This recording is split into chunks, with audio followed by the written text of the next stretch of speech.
ప్రియమైన మన రాళ్ళవారి శుభాశిష్యులు, మన అరుణ్ సుందర్ గారికి నమస్కారాలు. అలాగే ఎస్ఎల్ గారికి, మిగతా టీచర్లందరికీ నమస్కారాలు. మేము పాఠశాలకు వచ్చేది ఇక్కడ కంప్యూటర్ స్కూల్కి. చాలా బాగుండేది.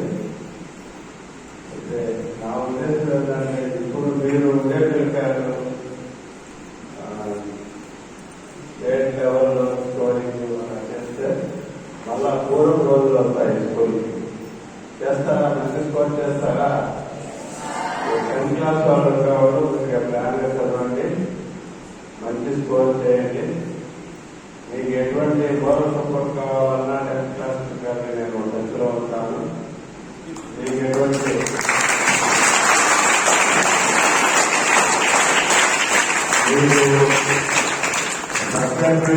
సబ్జెక్ట్ ఎక్స్పర్ట్స్ ఎవరైనా కావాలంటే అప్పుడు నేను తీసుకొచ్చి మీకు గైడెన్స్ ఇస్తాను, ఎక్కువ స్కోర్ చేసేదానికి. అలాగే ఈరోజు నేను ఒక విషయం చెప్పాలనుకుంటున్నాను. నేను నా లైఫ్లో అబ్దుల్ కలాం తర్వాత ఆయనతో పాటు 30 years పనిచేసిన గుంట సతీష్ రెడ్డి, మన నెల్లూరు జిల్లా ఆత్మకూరు మహిళూరు గ్రామం. ఆయనతో గత 16 ఏళ్ల నుంచి నేను చర్య చేస్తున్నాను. మన శాస్త్రవేత్తల టాలెంట్ ఏంటో, వాళ్ళు ఎంతసేపు వర్క్ చేస్తారనేది వాళ్ళ నిగ్రహాలు పట్టించుకోరు. రోజుకు గంట 2 గంటలు కూడా నిద్రపోకుండానే మనకు కొత్త విషయాలు కనుక్కునేదానికి ప్రయత్నం చేస్తుంటారు. ఆయన పరిచయమైన తర్వాత ప్రతిరోజు నేను ఒక 3-4 సైంటిస్టుల గురించి, వరల్డ్ వైడ్ గొప్ప శాస్త్రవేత్తల గురించి చదివి, ఆ చదివిన విషయాన్ని నేను షేర్ చేస్తూ ఉంటాను. నాకు చదివిన తర్వాత ఒక అర్థమైంది, ఏ దేశంలో అయితే సైంటిస్టులు ఎక్కువ మంది కొత్త విషయాలు కనుక్కున్నారో ఆ దేశము అన్ని విధాలుగా డెవలప్ అయింది. మన పేరు ఒక అబ్దుల్ కలాం తర్వాతనే మన దేశ పేరు కనిపిస్తుంది. డిఫెన్స్ రంగంలో మనం అమెరికాతో సమానంగా రెడీ అయిపోయాం, ఉపగ్రహాలు పంపడం వాటిలో.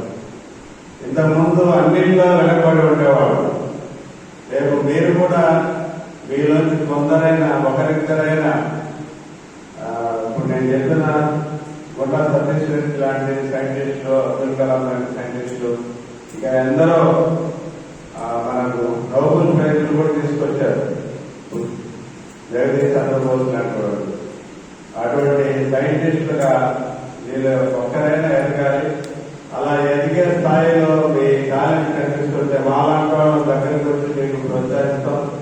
ఎందుకంటే స్వతహాగా పువ్వు పుట్టగానే పరిగణిస్తున్నట్టు స్వతహాగానే చిన్న వయసు నుంచి కొత్త విషయాలు తయారు చేయడం, కలుపుకోవడం ఆసక్తి ఉంటుంది పిల్లకాయలు. అటువంటి ఎవరైనా ఉంటే వాళ్ళకు మేమందరం సపోర్ట్ చేస్తాం. మీరు కూడా ప్రపంచంలో ఎక్కడికైనా పోయి గొప్ప స్థాయికి ఎదగడానికి అవకాశం ఉంటుంది. అది నేను ఈరోజు చెప్పే విషయం ఏంటంటే, మనం సైంటిఫిక్ గా డెవలప్ కావాలి. అప్పుడు ప్రపంచం మనల్ని గుర్తిస్తుంది. అవునా కాదా? చేస్తాను. అమెరికా గొప్ప దేశం ఎందుకైంది? వాళ్ళు సైంటిఫిక్ గా అన్ని దేశాల కంటే ముందున్నారు. అలాగే మనం ఆ స్థాయికి ఎదగాలి. రెండవది ఏంటంటే, ఎవరైనా రోజు ఒక అరగంట కమటలు పట్టేటట్టు ఆటలు ఆడతారో వాళ్లకు వ్యాధి నిరోధక శక్తి ఉంటుంది. యాంటీబయాటిక్స్ కాదు, జబ్బులు నయం చేసే శక్తి మీకు వస్తుంది. కాబట్టి ఖచ్చితంగా బట్టలు తడిసేటట్టు ఒక అరగంట ఆటలాడాలి. ఏది జరుగుతుందో తాడు ముక్క తీసుకొని ఒక 300 సార్లు 400 సార్లు స్కిప్పింగ్ చేయండి, లేదా రన్నింగ్ రేస్ చేయండి. మొత్తం మీద బట్టలు తడిసేటట్టు మీరు ఆటలు ఆడాలి. ఆడతారా? తర్వాత కొద్దిగా ఫోన్కి దూరం ఉండండి. ఎవరైతే ఫోన్తో ఎక్కువసేపు గడుపుతారో వాళ్ళ డెవలప్మెంట్ ఉండదు. ఏదైనా మీ టీచర్స్ పర్యవేక్షణలో ఏదైనా అవసరం ఉంటే ఫోన్ వాడవచ్చు, తల్లిదండ్రుల సమక్షంలో ఏదైనా అవసరం ఉంటే వాడచ్చు. అంతేగాని చాటుమాటుగా గంటల తరబడి ఫోన్ వాడే అలవాటు ఎవరికైనా ఉంటే దయచేసి ఈ సెకండ్ నుంచి మానేయండి. గట్టిగా పట్టుబట్టి ఒక ప్రామిస్ చేసుకొని, దేవుడు పేరున ప్రామిస్ చేసుకొని, లేకపోతే అమ్మ నాన్న మీద ప్రామిస్ చేసుకొని మానేయండి. 18 years దాటిన తర్వాత మీకు అప్పుడు మంచి చెడు డిఫరెన్స్ తెలుస్తుంది. అప్పుడు వాడచ్చు. ఇప్పుడు ఫోన్ వాడి పిల్లలు హత్య చేస్తున్నారు తెలుసా, మట్టలు చేసేస్తున్నారు. ఎలా చంపాలి కూడా ఫోన్లో కనిపిస్తుంది, ఎలా ఆత్మహత్య చేసుకోవాలి కనిపిస్తుంది, సూసైడ్ చేసుకోవడం, చంపడం, ఇటువంటి దుర్మార్గమైనటువంటి అసలు చేయకూడని దుర్మార్గాలన్నీ చేసేదంతా ఫోన్లో కనిపిస్తుంది. కాబట్టి దయచేసి అది రిస్ట్రిక్షన్ గా ఉండండి. ఇప్పుడు నేనేమేమి చెప్పాను, ఫస్ట్ సైంటిఫిక్ గా మనం డెవలప్ కావాలి. రెండు, మన ఫిజికల్ ఫిట్నెస్ కోసం రోజు అరగంట ఖచ్చితంగా చెమటలు పట్టినట్టు ఆటలాడాలి. మూడవది ఫోన్ కి దూరం ఉండాలి. తర్వాత నేను అసలు ఈ రోజు వచ్చింది దేనికోసం అంటే, నీకు ఎగ్జామ్ ఉన్నా సార్ని రిక్వెస్ట్ చేసుకుని సార్ సహకారం వచ్చిందంటే ఒకే ఒక మాట. మా చిన్నప్పుడు వాటరు సహజంగా తాగేవాడు, కుళాయిల్లో, బావుల్లో, చెరువుల్లో, రివర్స్ లో తాగేవాడు. కానీ ఇప్పుడు తాగలుగుతున్నామా? రివర్లో పోండి, కన్నా వాటర్ ఎలా ఉంది, మురికిగా ఉందా లేదా? శుభ్రంగా లేదు.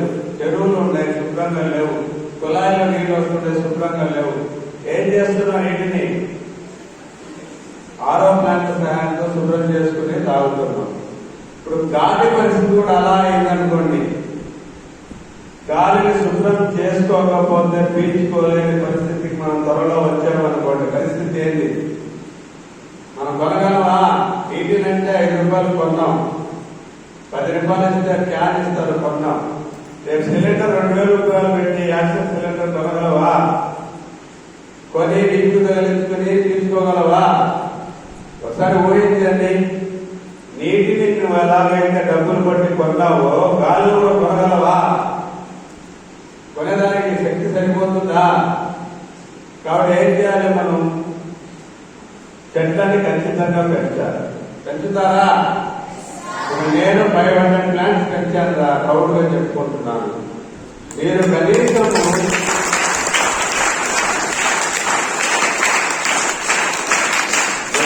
రిక్వెస్ట్ చేసిన 3 మొక్కలు పెంచండి. 10 పెంచితే వెళ్ళనుకోండి. కనీసం ఎన్ని పెంచుతారో 3 మొక్కలు. ఒకటి మీ మదర్ పేరుతో పెంచండి, ఒకటి ఎవరి పేరుతో పెంచుతారు? మీ నాన్నగారితో పెంచండి. సరే, మీకు ఇంత సౌకర్యం పర్యవేక్షణ చేసేటువంటి మీ పాస్టర్ గారి పేరు మీద, ఫాదర్ గారి పేరు మీద ఒకటి పెంచండి. పెంచుతారా? 3 మొక్కలు ఖచ్చితంగా పెంచండి.